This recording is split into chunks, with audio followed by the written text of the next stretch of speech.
Nice class, welcome to simply commerce once again.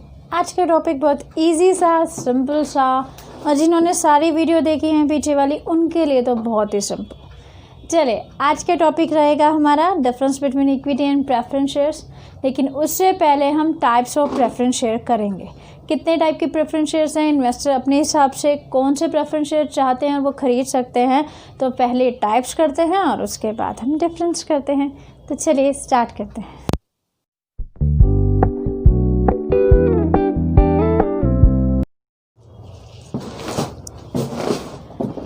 चलिए start करते हैं हमारा types of preference shares. Types of preference share very easy to understand. Then next difference. तो difference तो आपको आता ही है, ठीक है। वो तो मैं आपसे पूछूंगी कि क्या क्या डिफरेंस होगा, और आपको पता है, मुझे मालूम है, क्योंकि आप सब लोग बहुत इंटेलिजेंट हैं। चलिए types of preference share start करते हैं। Types of preference share learn करना तो बहुत ईजी। देखो कैसे, convertible, non convertible, cumulative, non cumulative, participating, non participating preference share, redeemable, non redeemable preference share. ये लो, याद हो गए, काम खत्म। चलिए स्टार्ट करते हैं। Convertible preference share, as the name suggest, convertible means कि इन प्रेफरेंस शेयर को ये बेनिफिट दिया जाता है, इनको ये राइट होता है, जो भी ये प्रेफरेंस शेयर खरीदते हैं उन शेयर होल्डर्स को ये राइट होता है कि वो कुछ टाइम के बाद अपने शेयर्स को इक्विटी शेयर में चेंज करवा सकते हैं। और इक्विटी शेयर्स में चेंज करवा सकते हैं, लेकिन कुछ टाइम के बाद। ऐसा नहीं कि आप खरीदेंगे और फटाफट इक्विटी शेयर में चेंज करा दें, नो। एक टाइम लिमिट होती है। टाइम लिमिट के बाद अगर आप चाहें, मतलब अगर प्रेफरेंस शेयर होल्डर चाहे, तो वो अपने शेयर्स को इक्विटी शेयर में चेंज करवा सकता है। आप मेरे से पूछेंगे मैम इससे क्या फ़ायदा है, सीधा इक्विटी शेयर्स ना खरीद लेता वो। इससे ये फ़ायदा होता है, देखो एक बात बेटा हमेशा ध्यान से समझो। जब मैंने पिछली वीडियो में आपको समझाया था कि जब कंपनी अपने बूम पीरियड पे होती है, मतलब बहुत ज़्यादा प्रॉफिट अर्न कर रही होती है, ऐसे टाइम पे सबसे ज़्यादा फ़ायदा इक्विटी शेयर होल्डर्स को होता है। क्योंकि जो बचा हुआ प्रॉफिट होता है, ये सब लोग तो अपना एक परसेंटेज लेके निकल जाते हैं, जो बचा हुआ ह्यूज अमाउंट ऑफ प्रॉफिट है वो सारा इक्विटी शेयर होल्डर्स को मिलता है। तो जब प्रेफरेंस शेयर होल्डर्स को लगता है कि अब इस टाइम कंपनी बहुत ज़्यादा प्रॉफिट अर्न कर रही है और इक्विटी शेयर होल्डर्स को बहुत ज़्यादा प्रॉफिट मिल रहा है, बहुत ज़्यादा रिटर्न मिल रहा है, डिविडेंड मिल रहा है, एट दैट टाइम अगर वो चाहें तो अपने प्रेफरेंस शेयर्स को इक्विटी शेयर्स में चेंज करा सकते हैं। तो ये उनको फ़ायदा हो जाता है, ठीक है। तो क्योंकि उनको ये फ़ायदा है कि वो चेंज करा सकते हैं इस चीज़ को, तो कई प्रेफरेंस शेयर होल्डर्स अपने राइट को भी इस्तेमाल करते हैं। लेकिन ये प्योरली डिपेंड रहता है प्रेफरेंस शेयर होल्डर्स पे। उनसे कोई ये नहीं कहता कि आफ्टर टाइम आप करो, नो, आपकी मर्ज़ी है। देन नॉन कन्वर्टेबल, नेचुरली उसका उल्टा हो जाएगा। तो ऐसे प्रेफरेंस शेयर्स जिनको ये कोई भी राइट नहीं दिया जाता कि आप इक्विटी शेयर्स में चेंज करवा सकते हैं अपने शेयर्स को। Cumulative preference shares. Cumulative preference share नाम से पता चल रहा है, क्यूमुलेट, एक्यूमुलेट भी कह सकते हैं हम इसको।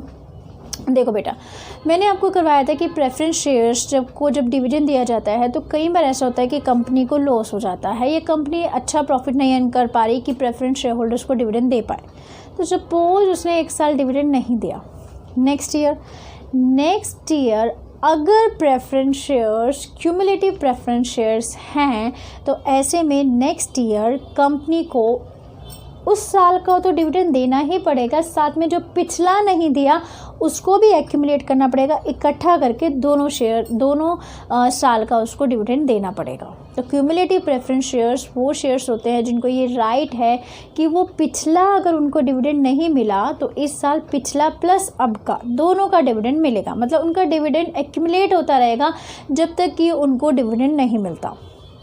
और देन नेक्स्ट करते हैं नॉन क्यूमुलेटिव, जिनको ये बेनिफिट नहीं मिलता। मीन्स अगर 1 साल उनको डिविडेंड नहीं मिला तो कोई प्रॉब्लम नहीं है, नेक्स्ट ईयर भी वो डिविडेंड नहीं मिलेगा। नेक्स्ट ईयर तो नेक्स्ट ईयर वाला ही डिविडेंड मिलेगा, लेकिन ये नहीं कि पिछले साल वाला नहीं मिला तो वो मिलेगा, तो वो नहीं मिलेगा। नेक्स्ट ईयर जो वहाँ का बनता है डिविडेंड उस साल का, वो डिविडेंड उनको मिल जाएगा, पिछला नहीं मिलेगा। तो इसलिए हम कहते हैं इनको non cumulative preference shares. Then next, participating preference shares and non participating preference share. Participating preference share वो प्रेफरेंस शेयर्स होते हैं जिन्हें कंपनी के सरप्लस प्रॉफिट में भी फ़ायदा लेने का हक होता है। मतलब अब कंपनी ने बहुत ज़्यादा प्रॉफिट अर्न किया, प्रेफरेंस को तो वैसे दे देती है, पहले डेट को देती है फिर प्रेफरेंस को दे दिया, बचा हुआ पैसा सारा इक्विटी के लिए है, लेकिन फिर भी बहुत ज़्यादा पैसा बच जाता है, बहुत सरप्लस है। तो ऐसे टाइम में प्रेफरेंस शेयर होल्डर्स को भी दिया जाता है वो सरप्लस, थोड़ा बहुत सरप्लस उनको भी दे दिया जाता है। तो जो ऐसे प्रेफरेंस शेयर जिनको ये राइट है कि वो कंपनी के सरप्लस प्रॉफिट में पार्टिसिपेट करेंगे, पार्टिसिपेटिंग प्रेफरेंस शेयर, और जो कंपनी के सरप्लस प्रॉफिट में कभी भी पार्टिसिपेट नहीं कर सकते, मतलब उनको एक परसेंटेज जो डिविडेंड देना है वही मिलेगा, उसके अलावा कुछ नहीं मिलने वाला है, तो वो हो गए नॉन पार्टिसिपेटिंग प्रेफरेंस शेयर्स। चलिए next, redeemable preference share and irredeemable. Redeemable means क्या होता है? रिडम्पशन। रिडम्पशन मीन्स क्या होता है कि किसी के पैसे को वापसी कर देना। तो ऐसे प्रेफरेंस शेयर जो कि जिनके पैसे को कुछ टाइम के बाद कंपनी वापस कर देती है, तो वो रिडीमेबल प्रेफरेंस शेयर होते हैं। इसका क्या मतलब हुआ? इसका मतलब वो प्रेफरेंस शेयर जिनको कुछ टाइम के लिए इशू किया जाता है। कंपनी ने प्रेफरेंस शेयर इशू किए 10 ईयर्स के लिए, और फिर पैसा उनके पास आ गया, उन्होंने 10 साल तक पैसा यूज़ किया, और 10 साल के बाद क्योंकि वो रिडीमेबल प्रेफरेंस शेयर हैं, उनका रिडम्पशन करना ज़रूरी है, उनको वापसी देना पैसा ज़रूरी है। तो 10 साल के लिए इशू किए, तो 10 साल के बाद उन प्रेफरेंस शेयर होल्डर्स को उनका अमाउंट वापसी कर दिया जाता है। Redeemable preference shares. क्या हमारे इक्विटी शेयर रिडीमेबल होते हैं? नहीं होते। क्यों? क्योंकि इक्विटी शेयर का अमाउंट कंपनी पूरे लाइफ टाइम में, कंपनी के लाइफ टाइम में वापसी नहीं करती, तो वो कभी भी रिडीमेबल नहीं होते, वो इरिडीमेबल होते हैं। उनका पैसा वापसी कभी भी नहीं करती कंपनी, राइट। और अगर हम इरिडीमेबल प्रेफरेंस शेयर करें तो इरिडीमेबल प्रेफरेंस शेयर वो शेयर होते हैं जो कि जिनका पैसा कंपनी कभी भी वापसी नहीं करती, अपनी पूरी लाइफ टाइम में वापसी नहीं करती। प्रैक्टिकली इरिडीमेबल प्रेफरेंस शेयर बहुत ही कम पाए जाते हैं, मोस्टली रिडीमेबल प्रेफरेंस शेयर ही पाए जाते हैं, ठीक है, प्रेफरेंस शेयर ही होते हैं, राइट। तो अब समझ आ गया। कन्वर्टेबल प्रेफरेंस शेयर कन्वर्ट कर सकते हैं इक्विटी शेयर में, नॉन कन्वर्ट को नहीं कर सकते। क्यूमुलेटिव, जिनका डिविडेंड इकट्ठा होता रहता है। क्यूमुलेटिव, जिनका डिविडेंड इकट्ठा नहीं होता। Non cumulative. पार्टिसिपेटिंग, जो कि सरप्लस प्रॉफिट में पार्टिसिपेट कर सकते हैं। पार्टिसिपेटिंग नहीं कर सकते, non participating. The next is redeemable, जिनको कंपनी एक डेफिनेट पीरियड के लिए इशू करती है और कुछ टाइम के बाद उनका पैसा वापसी दे दिया जाता है, रिडीमेबल। और अगर पूरी लाइफ टाइम कंपनी वापसी नहीं कर रही है पैसा प्रेफरेंस शेयर का, तो वो हो गए इरिडीमेबल प्रेफरेंस शेयर। तो ये चीज़ें तो बहुत ही सिंपल थी, तो ये क्लियर है हमें। चलिए चलते हैं हमारे नेक्स्ट वाले टॉपिक पे। और नेक्स्ट वाला टॉपिक तो उन स्टूडेंट्स के लिए बहुत ही ईजी है जो कि ये पूरा वीडियो लास्ट स्टार्टिंग से देखते आए हैं, क्योंकि उनको पता चल गया है इक्विटी शेयर्स और प्रेफरेंस शेयर में क्या डिफरेंस होता है, राइट। पर फिर भी हम इसको कर लेते हैं क्योंकि ये बहुत ही इंपॉर्टेंट टॉपिक है। तो फर्स्ट, फेस वैल्यू। तो हमेशा ध्यान रखिए इक्विटी शेयर्स की जो फेस वैल्यू होती है वो बहुत ही नॉमिनल होती है, कम होती है कंपेयर करें तो प्रेफरेंस शेयर्स से। तो किसकी फेस वैल्यू कम है? इक्विटी शेयर्स की फेस वैल्यू। यहाँ पर फेस वैल्यू का क्या मतलब है? फेस वैल्यू का मतलब हम कहते हैं ना ये कितने का है, प्रैक्टिकली तो कितने का है, तो वो कितने का है, तो कम का है, कम रुपीज़ का है। तो इक्विटी शेयर का हमें जो बहुत कम पैसों में मिल जाता है, कम रुपए में मिल जाता है, लाइक 10 रुपये 20 रुपये लाइक दैट। लेकिन जो प्रेफरेंस शेयर्स होते हैं उनकी फेस वैल्यू या फिर प्रेफरेंस शेयर की जो प्राइस होती है वो ज़्यादा होती है, ठीक है। Second, dividend. चलिए बताइए किसका डिविडेंड फिक्स है? पता है आपको? प्रेफरेंस शेयर्स पे डिविडेंड फिक्स मिलता है और इक्विटी शेयर पे कोई भी फिक्स अमाउंट नहीं मिलता है, फिक्स डिविडेंड नहीं मिलता है। मिल गया, प्रॉफिट रह गया तो मिल जाएगा, नहीं रहा तो फिर नहीं मिलेगा, राइट।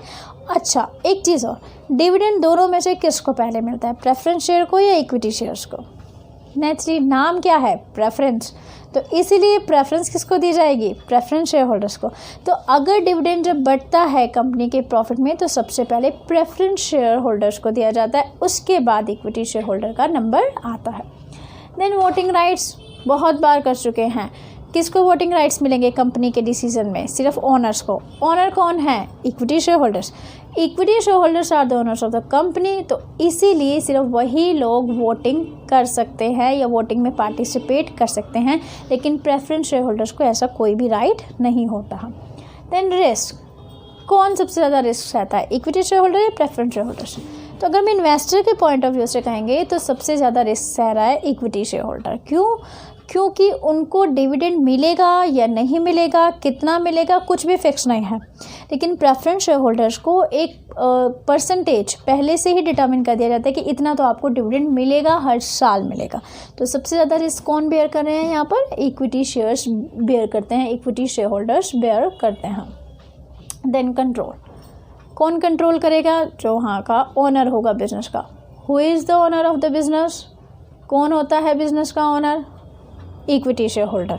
तो हम यहाँ पे कह सकते हैं कि कंट्रोल कौन कर रहा है? इक्विटी शेयर होल्डर्स करते हैं, या इक्विटी शेयर्स का कंट्रोल, इक्विटी शेयर होल्डर्स का कंट्रोल रहता है बिजनेस पे, लेकिन प्रेफरेंस शेयर होल्डर कभी भी बिजनेस को कंट्रोल नहीं करते हैं। Next is refund of capital. तो सबसे पहले बताइए, पहली तो ये चीज़, रिफंड ऑफ कैपिटल किसको मिलेगा? सबसे पहले किसको कैपिटल वापसी दिया जाएगा? कंपनी बंद हो रही है, वाइंड अप की सिचुएशन में है, तो ऐसे में सबसे पहले किसको पैसे वापसी दिए जाएंगे? नाम से ही पता चल रहा है, प्रेफरेंस शेयर्स। तो प्रेफरेंस शेयर्स को उनकी कैपिटल सबसे पहले वापसी की जाती है, उसके बाद ही इक्विटी शेयर्स का नंबर आता है। तो ऐसे हम डिविडेंड में भी यही बात लिखेंगे, प्रेफरेंस शेयर को पहले डिविडेंड दिया जाता है, उसके बाद इक्विटी शेयर्स को दिया जाता है। Redemption, we know that preference share जो मोस्टली इशू होते हैं वो रिडीमेबल होते हैं, मतलब उसको एक टाइम के लिए, एक टर्म के लिए, एक डेफिनेट पीरियड के लिए इशू किया जाता है, और उसके बाद प्रेफरेंस शेयर होल्डर्स को उनके पैसे वापसी दे दिए जाते हैं। तो रिडम्पशन की जाती है कंपनी के लाइफ टाइम में ही, प्रेफरेंस शेयर होल्डर्स के जो पैसे होते हैं उसको रिडीम कर दिया जाता है, या प्रेफरेंस शेयर्स को रिडम्पशन कर दिया जाता है, की रिडम्पशन कर दी जाती है। लेकिन इक्विटी शेयर होल्डर्स, हमें सब पता है, इक्विटी शेयर्स को कंपनी पूरे लाइफ टाइम में उसका पैसा वापसी नहीं करती जब तक कि कंपनी वाइंड अप ना हो जाए। तो अगर हमें पूछना पड़े कि रिडीमेबल, हमें बताना पड़े कि रिडम्पशन किसका होता है, प्रेफरेंस शेयर्स का रिडम्पशन होता है, लेकिन इक्विटी शेयर्स का रिडम्पशन नहीं होता। कंपनी पूरे लाइफ टाइम इसके पैसे को यूज़ करते हैं, राइट। तो ये थे एक सिंपल से डिफरेंस। लेकिन फिर भी अगर आपको लगता है कि कोई टॉपिक क्लियर नहीं है, नहीं, इस वीडियो में मैं नहीं बोलूँगी टॉपिक क्लियर नहीं है, क्योंकि ये टॉपिक आपको क्लियर है, क्योंकि आप स्टार्टिंग से वीडियोस देख रहे हैं। तो इक्विटी प्रेफरेंस तो अब इस टाइम बिल्कुल क्रैम हो चुका होगा, और ये डिफरेंस तो बहुत अच्छे से समझ आ चुके होंगे। तो ऐसा करते हैं, इस वीडियो को यहीं पर एंड करते हैं।